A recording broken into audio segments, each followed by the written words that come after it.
Hey guys, what's going on, and welcome back to the show. So for this week's episode, we are reviewing the Spalding XFL ball. Now over 20 years old, this is the ball that was used in the inaugural season back in 2001. Now starting with the leather, Spalding used what's called a Pittards leather, and they dyed it black, giving it the look that you can see here. Spalding also waterproofed this ball, which basically means that it absorbs and retains less moisture than your typical leather football does. Now, this actually had a negative effect on the ball because when it becomes wet, it does become slippery and slick, which really isn't something that you look for in a football.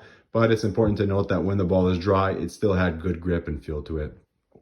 Now you can see here they use the typical round pebble, which differs from the pebble that they use on today's XFL ball, which is the X pebble technology. Now the pebbles on this ball really weren't too deep, and you're going to see that in the lighting. But to be fair to note that the ball is over 20 years old, and it's normal for pebbles to rub and shave down with over time. Nonetheless, you can tell that they really used a high quality leather. It looks great and does feel good in your hands.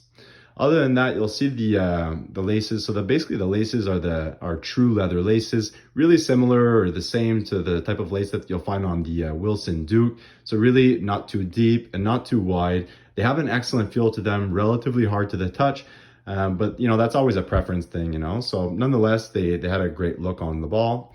Other than that, you'll see the gray stitches both left and right of the laces with a bit more pointy tips to them. They're there for basically more for aesthetic reasons than anything else, but they do add a bit of grip and texture. And then other than that, you'll notice the league's logos on both sides of the ball, and the red stripes all across the ball, a bit of oval shapes. See how they align at the tips here, which is pretty cool. So I mean, really, other than the design, they were there for tracking purposes, which was obviously necessary for a dark colored football, I think the league did a great job on that. Definitely bold and untraditional, and it gave the ball this iconic look that you have here. Other than that, you'll notice that the valve panel is on one of the lower panels on the ball, which is pretty interesting, as most of the time you'll find the valve on one of the top two panels.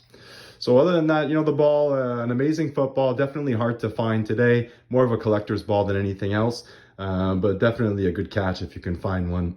And that's pretty much it. So anyways, I hope you guys like this week's vid. Don't forget to like the vid and subscribe if you haven't already. And tune in next week for another official leather football review.